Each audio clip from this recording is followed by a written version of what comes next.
Washington received many warnings throughout history. Most were ignored. But there was one people whose warnings were never bluffs. The Apaches didn't send letters, didn't send ambassadors, didn't send formal meeting requests with stamps and protocols. When the Apaches sent a message, it arrived on the tip of a lance, in the silence of an ambush nobody saw coming, or in the smoke of a fort that had suddenly ceased to exist. For over 300 years, the Spanish Army, the Mexican Army, and then the American Army tried to solve what they called the Apache problem. None of them succeeded, not for lack of money, soldiers, or weapons. They lacked an understanding of who they were dealing with. The Apaches were not a band of desperate resistors. They were professional warriors, natural strategists, and experts in a kind of warfare that European military manuals simply didn't have a chapter for. This is their story, the one textbook's summarized in 2 lines and a wrong map. The territory no empire could hold. The Apache territory covered what is today southern Arizona, southern New Mexico, western Texas, and northern Mexico, specifically the states of Sonora and Chihuahua. That was roughly 270,000 square miles of desert, mountains, canyons, and plateaus. 3 empires, 2 armies, and 1 map drawn in Lisbon all tried to call it a colony. The Apaches never got the memo. Spain tried for 250 years to hold that territory, built presidios, paid for alliances, sent elite troops. In the end, they left with the same amount of land they arrived with, which was 0. Mexico tried next. In 1835, the state of Chihuahua offered 100 pesos per Apache male scalp, 50 for a woman, 25 for a child. The accounting was creative, and it didn't work. Then came the Americans, with manifest destiny tucked under their arms like a purchase contract signed by God. The Apaches hadn't received their copy. The warriors who ran faster than horses. An Apache warrior was trained from childhood to be the most efficient thing in existence in the desert, not in the poetic sense, in the literal, measurable sense. The training of a young warrior included running 30 miles with water in their mouth without swallowing to train nasal breathing. It included climbing rocks in temperatures that melted the leather of American soldiers' boots. It included surviving in terrain where there was absolutely nothing to eat or drink for days at a time. The American Army discovered this the hard way. In pursuits across the desert, mounted soldiers were left behind by warriors on foot, not because the horses were slow, because Apache warriors in Apache terrain were simply faster. The Army tried elite cavalry, professional scouts, imported tracking dogs. On one occasion, it hired 250 Navajo soldiers as specialized trackers just to try to follow a group of 37 fleeing Apaches. Tracking was never the problem. Catching them was. Cochise, the man who made Washington beg. Cochise was the leader of the Chiricahua Apaches, and for nearly 12 years led one of the most effective resistance campaigns the American Southwest ever saw. What started his war was not a battle. It was a lie. In January of 1861, Lieutenant George Bascom accused him of kidnapping a white boy and stealing cattle. Cochise denied it, and he was innocent of that specific crime. Bascom ordered his arrest anyway. Cochise escaped by cutting through the tent canvas with a knife while still being held. He left with 6 bullet wounds. He went to get reinforcements. What followed was a decade of surgical strikes that devastated mail routes, ranches, and military outposts from Arizona to New Mexico. The American Army deployed up to 500 soldiers actively trying to capture him for years. Result? 0 captures. Dozens of American casualties, and Cochise continued ruling his lands. In 1872, Washington sent an unarmed diplomat without escort, Thomas Jeffords, to negotiate peace. Cochise accepted, not because he was defeated, because he chose to. Geronimo was not a chief. He was worse than that. The American Army called Geronimo everything: Apache chief, resistance leader, the last wild warrior. Geronimo was none of those things. He was never the hereditary chief of any group. He had no formal title. He had no army. What he had was something far more inconvenient for generals with maps. He was the most skilled Apache warrior of his generation, and people followed him because they wanted to, not because they had to. In his last escape, in 1885, Geronimo left the reservation with 36 people. 36, including women, children, and the elderly. For 18 months, this group of 36 kept more than 5,000 American soldiers, 1,500 Mexican soldiers, and hundreds of indigenous scouts mobilized. The ratio was 182 soldiers per fleeing Apache. The United States Army, which had defeated the Confederacy, which had emerged from the Civil War with one of the largest arsenals in the world, was being run ragged by 36 people sprinting through the desert. The math was embarrassing. The war Spain lost in silence. Spain controlled Apache territory for over 250 years, or thought it did. The reality was slightly different. Between 1650 and 1821, the Apaches carried out systematic and continuous raids on Spanish missions, ranches, and presidios in what is now Arizona, New Mexico, and northern Mexico. These were not survival raids, they were planned military operations. The Apaches studied patrol patterns, identified defensive weak points, and struck with surgical precision. During certain periods, the Spanish government actually paid salaries to specific Apache groups in exchange for temporary peace, calling it a pacification policy. Translation: the Spanish Empire, one of the greatest military powers in human history, was paying allowances so that people wouldn't destroy its own colonies. The program cost fortunes, and that's how Spain described this period in its records: pacification, because calling it an endless defeat with an indefinite cost sounded less imperial. The Massacre of Washington preferred to forget. In April of 1871, a group of between 100 and 144 Aravaipa Apaches was sleeping on their peaceful reservation near Camp Grant, Arizona. They were mainly women, children, and the elderly. The adult warriors were working in the fields or away from camp. In the early morning hours, a group of 146 men, composed of American ranchers, Mexican soldiers from Tucson, and Tohono O'odham warriors, attacked the camp. The massacre lasted less than 30 minutes. 86 Apaches were killed, almost all women and children. 28 children were taken as slaves and sold in Mexico. The authorities of Tucson welcomed the attackers with a celebration. When the federal government tried to prosecute those responsible, a local jury acquitted all 108 defendants in 17 minutes. 17 minutes to acquit 108 people for 86 deaths and 28 kidnappings. The speed was impressive, the justice, not so much. Victorio, the general who never lost a battle.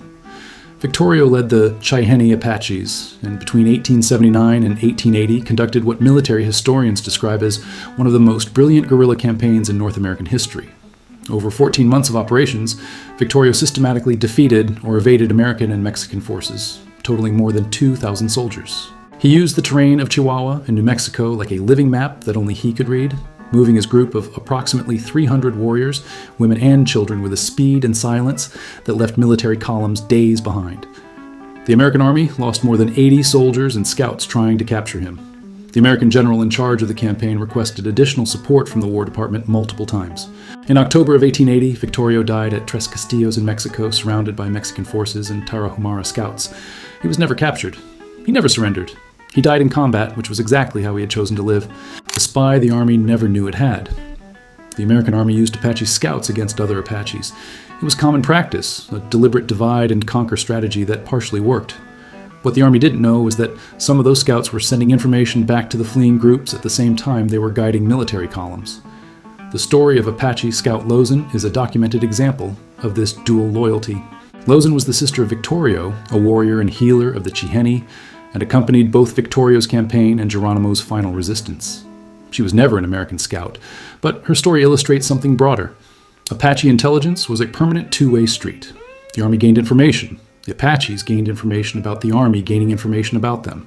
The intelligence war in the Arizona desert in 1880 was more sophisticated than Washington was prepared to admit. Lozen died in 1889 as a prisoner of war in Alabama, far from the desert where she had been untouchable. The day Washington sent blankets with a bonus. The practice of distributing smallpox-contaminated blankets to indigenous populations is documented in the North American context, most notably at Fort Pitt in 1763 during the French and Indian War. In this specific Apache context, smallpox arrived through other means, primarily through contact with Spanish missions and Mexican settlers. The effect was devastating regardless of the vector. Populations that had never been exposed to the virus had no immunity. Estimates indicate that some indigenous nations of the Southwest lost between 30 and 60% of their population in 18th and 19th century outbreaks. The American government documented some of these outbreaks with the detachment of someone logging temperature on a spreadsheet. Army epidemiologists recorded numbers. What the numbers didn't record was that each number was a person who knew which plant cured fever in the Sonoran Desert, knew where water was hidden 40 miles away, knew a story no one else in the world knew. The knowledge lost has no estimate. A treaty that lasted long enough to read. The American government signed treaties with Apache groups on multiple occasions during the 19th century. Each one followed roughly the same script. The Americans promised permanent land rights. Then they found gold, silver, copper, or simply needed a railroad passing through. The treaty was renegotiated, which was the diplomatic euphemism for unilaterally canceled. The Ojo Caliente Reservation in New Mexico, sacred territory of the Cheyenne Apaches, was promised in peace agreements in the 1870s. In 1878, the government simply transferred the population to the San Carlos Reservation in Arizona, more than 300 miles away, without consultation and without compensation. San Carlos was described by federal agents themselves as one of the worst places to live in the Southwest. The climate was unbearable, the land was unproductive, the water was contaminated. The government called it a consolidation policy. Victorio called it a declaration of war. Victorio was right. The scouts who fought against their own people. The American Army recruited Apache scouts with a simple logic. No one knows the terrain better than someone who was born on it.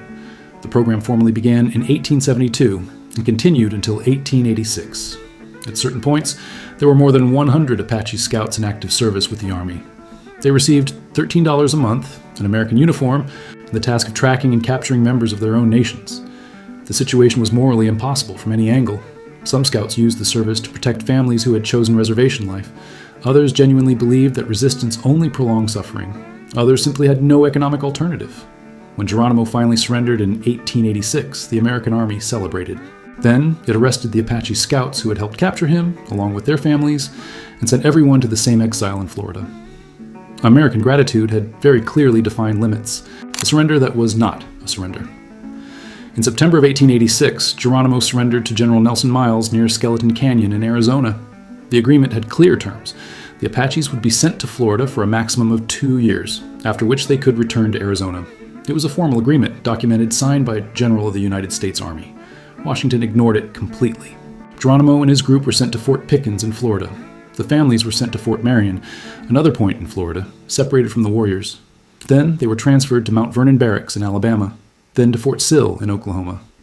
The 2-year deadline became 23 years of imprisonment. They never returned to Arizona. Geronimo died at Fort Sill in 1909 as an official prisoner of war of the United States, 23 years after the surrender. He never recovered his land. He never returned to his territory. The Army honored the agreement with the same dedication with which Washington usually honored all its agreements with indigenous peoples, the man who photographed the end of the Apache world. In 1886, photographer Camillus S. Fly accompanied the negotiations of Geronimo's surrender and took a series of photographs that became some of the most important in American history. Fly was not an Army photographer or official journalist. He was a civilian photographer from Tombstone, Arizona, who simply showed up in the right place at the right time with the right equipment. The photographs show Geronimo and his group during negotiations with General Crook at Canon de los Embudos in March of 1886. They are the last visual records of free Apaches on their own territory. Geronimo appears sitting on the ground, speaking directly to the general, without handcuffs, without a defeated posture. It is a meeting between leaders, not between winner and loser. Fly understood what he was documenting. His photographs survived because he published and distributed them before anyone could decide they shouldn't exist. Tombstone, famous for Wyatt Earp and the OK Corral, produced the most important visual archive of Apache resistance. History has a peculiar sense of humor, the copper worth more than any treaty. The San Carlos Reservation, where thousands of Apaches were forced to relocate in 1878, sat on top of one of the world's largest copper deposits. That was not a coincidence. Copper mining in Arizona began commercial development in the 1880s, exactly when the Apache presence was being systematically eliminated from the region. The Clifton-Morenci copper mine, which today is the largest open-pit mine in the United States, is less than 60 miles from San Carlos. The territory that the Chiricahuas and Tonto Apaches had used for centuries was literally sitting on top of a mineral fortune. Washington called the process pacification. Geologists called it luck. The Apaches called it by the correct name. The mining companies that operated in the region in the late 19th century generated enormous fortunes. The descendants of the Apaches, who were removed to make way for those operations, received financial compensation equivalent to $0.00. The arithmetic of manifest destiny was consistently creative. The language that became a weapon. During the Second World War, the American Army recruited native speakers of various indigenous languages to serve as code talkers in the battlefield. The Navajo are the most famous, but Apache groups also participated in coded communications operations. The logic was simultaneously simple and brutal.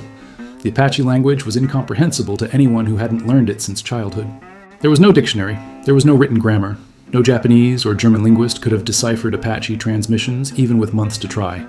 The same government that had spent decades trying to eliminate Apache culture and language, prohibiting its teaching in reservation schools and punishing children who spoke their own language, needed those same languages to win the war. The irony was Olympic level. Men whose children had been punished for speaking Apache inside federal schools used Apache to protect American military operations. The government never formally acknowledged the contradiction. The school that was a prison with desks. In 1879, the American government opened the Carlisle Industrial School in Pennsylvania, with the declared mission that founder Colonel Richard Henry Pratt summarized in a phrase that entered history for the wrong reasons: kill the Indian to save the man. The The school received indigenous children from various nations, including Apaches, some under 10 years old. The children had their hair cut upon arrival, their names replaced with English names, and were forbidden from speaking any language other than English. Traditional clothing was confiscated. Cultural practices were punished. The curriculum was designed to produce farm and domestic workers, not doctors or lawyers. Many children fell ill and died at Carlisle. The school's cemetery has graves of Apache children who never returned to Arizona. In 1886, the same year Geronimo surrendered, Washington was sending Apache children to Carlisle. Military conquest and cultural conquest were simultaneous, coordinated policies with their own budget. The general who respected the enemy. General George Crook was different from most generals the American Army sent to Arizona, not because he was less determined to end Apache resistance, because he understood that conventional methods simply didn't work against Apache warriors on Apache territory. Crook spent years studying Apache tactics before commanding operations. He learned to use Apache scouts systematically, to travel light, to move columns fast. When he managed to negotiate Geronimo's temporary surrender in 1886 at Canon de los Embudos, the conditions were reasonable enough that Geronimo accepted. Washington rejected the terms and replaced Crook with General Miles. Miles negotiated the same basic terms, called them his own, and then honored none of them. Crook, when he learned the fate of the surrendered Apaches, was publicly critical of the decision to send them to Florida in violation of the agreement. An American general criticizing Washington for mistreating Apaches was sufficiently rare to make the news. It happened exactly once. The president who posed with the prisoner. In 1905, Geronimo participated in the inauguration parade of President Theodore Roosevelt in Washington, D.C. He was 75 years old, had been an official prisoner of war of the United States for 19 years, and had never recovered his freedom or his land. Roosevelt included him in the parade as a symbol of the conquered West, alongside 5 other indigenous leaders. In a gesture the president described as an honor. Geronimo saw it differently. In testimonies and interviews from that period, he made it clear he had agreed to participate, hoping that Roosevelt would intercede for the liberation of his people. Roosevelt did not. Geronimo returned to Fort Sill as a prisoner. In 1906, Roosevelt visited Fort Sill and met with Geronimo. Geronimo personally asked to return to Arizona. Roosevelt said no. 2 years later, Geronimo dictated his autobiography, published in 1906, which became one of the most important documents in American indigenous history. The man Washington spent 20 years trying to silence published a book. The irony was free of charge. The territory that came back without asking permission. The San Carlos Apache Nation manages today more than 770,000 acres in Arizona.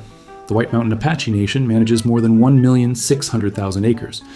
The Yavapai Apache Nation controls territory in the Verde River Valley. The territory didn't come back the way it was before, but part of it came back. Through legal renegotiations, federal litigation, and processes that lasted decades, Apache nations recovered rights over lands, water, and resources that the American government had declared public or private in the 19th century. It was not a complete victory. There was no restitution of Cochise's lands or Victorio's territory. But the idea that the Apaches were simply absorbed and disappeared doesn't correspond to any verifiable reality. In 2023, the San Carlos Apache Nation led legal proceedings to protect Oak Flat, a sacred Apache site that the government attempted to hand over to a copper mining company. The cycle is familiarly familiar. The Apache response as well. Naiche, the son who was not his father. Naiche was the son of Cochise and the last hereditary leader of the Chiricahua Apaches. He was not a warrior of Geronimo's stature nor a strategist of his father's caliber. He was an artist. He painted on hides and canvases with natural pigments, depicting scenes of Apache life, warriors, horses, rituals. He went with Geronimo on the final campaigns, not because he was the most aggressive, but because he was the legitimate leader of the Chiricahuas, and his presence gave political legitimacy to the group. When the surrender came in 1886, Naiche went to Florida, along with everyone else. In captivity, he continued painting. His work survived. Today, they are in the collections of American museums, including the Smithsonian. The government that had imprisoned Naiche as an enemy of the state now displays his art as a cultural treasure. Naiche died in 1921 in Mescalero, New Mexico, at 72 years old, 43 years after the surrender, far from Arizona. He lived long enough to see part of his people return to the Southwest. He painted until the end. The photograph. The government wanted to destroy. In 1886, when Geronimo and his group were photographed during negotiations and later during transport as prisoners, the images circulated quickly through the American press. The problem, from the government's perspective, was that the photographs didn't show what the official narrative needed to show. Geronimo didn't look like a defeated savage. He looked like a man who had negotiated on his own terms with the army of a superpower and knew exactly what he was doing. The American press of the time expected images of humiliating surrender. It received images of serene leadership. Photographs of Geronimo spread. They were printed in newspapers, postcards, and magazines. Geronimo became probably the most photographed North American indigenous person of the 19th century, which is an irony of considerable size given that he was a prisoner of war. When he died, there were enough images for a retrospective exhibition. The government had tried to erase him. History had archived every detail. The reservation that was an experiment. The reservation system for American indigenous peoples was developed as systematic federal policy from the 1850s onward. For the Apaches, the San Carlos experience was particularly documented as a failure on virtually every criterion that the government itself had established. Federal agent John Clum, who administered San Carlos in the 1870s, described conditions in official reports as inadequate for any human population. Malaria, extreme heat, contaminated water, unproductive soil. The government kept sending people there anyway. The mortality rate at San Carlos in the first years was high enough that Army doctors registered formal concern. The federal response was to send more families from different Apache groups to the same place, mixing nations that had histories of conflict among themselves. The policy was called consolidation. The result was called by the Apaches many things, none of them consolidation. Some of those families fled into the desert. The government called that hostility. The Apaches called it mental health. The last battle that was not the last. The surrender of Geronimo in September of 1886 was widely announced by the American Army and the press as the end of Apache resistance, the end of the Apache Wars, the closing of a chapter. The American government had declared the end of the Apache Wars at least 4 times before that, each time it captured or killed a significant leader. After Cochise in 1872, the end. After Victorio in 1880, the end. After Geronimo's first surrender in 1884, the end. In 1886, the definitive end. What no press release mentioned was that Apache resistance was never a question of one leader. It was a question of a people on their territory defending what was theirs. When the territory was physically removed and the people were sent to the other side of the continent, resistance migrated to courtrooms, to politics, to culture, to law. It changed form. It did not end. Washington declared victory. The Apaches declared intermission. The Alamo they mentioned. The Alamo was a building in San Antonio, Texas, where in March of 1836, a group of Texan defenders was defeated by the Mexican army during the Texas Revolution. The battle lasted 13 days. Texan casualties were approximately 189 people. The battle was transformed into the founding myth of a narrative of heroic resistance. "Remember the Alamo," goes the famous phrase. The question the phrase doesn't ask is, compared to what? The Apaches had dozens of Alamos. They had the Camp Grant Massacre, 86 dead. They had the Mexican Apache Wars, with scalp bounty included. They had children killed and sold. They had the deportation of an entire people to the other side of the continent. They had treaties written and serially broken. The Alamo has a museum, a monument, a famous phrase, and Hollywood films. The equivalent events in Apache history have, for the most part, a sign on a state highway and a paragraph in textbooks. Consistency, at least, is not a strong suit of American historical narrative. The 1,000 they promised. The title of this video is a paraphrase of a sentiment expressed by Apache leaders on multiple occasions throughout the 19th century, that for every defeat the American or Mexican government celebrated, there were consequences still to come. It was not an empty threat, it was strategic calculation. Cochise demonstrated that after the Bascom Trap in 1861. Victorio demonstrated it after Ojo Caliente in 1878. Geronimo demonstrated it after each surrender accepted in bad faith. The structure of Apache resistance was decentralized by design. There was no single leader to capture and end the problem. There were families, clans, groups with their own leaderships capable of operating independently. When the American army captured one group, another continued. When one leader died, another emerged. The American government took decades to understand that it was fighting not against an army, but against a way of life that had survived in the desert for centuries before any European flag appeared on the horizon. What remained after everything ended? In 2023, there were approximately 30,000 registered members of Apache nations in the United States.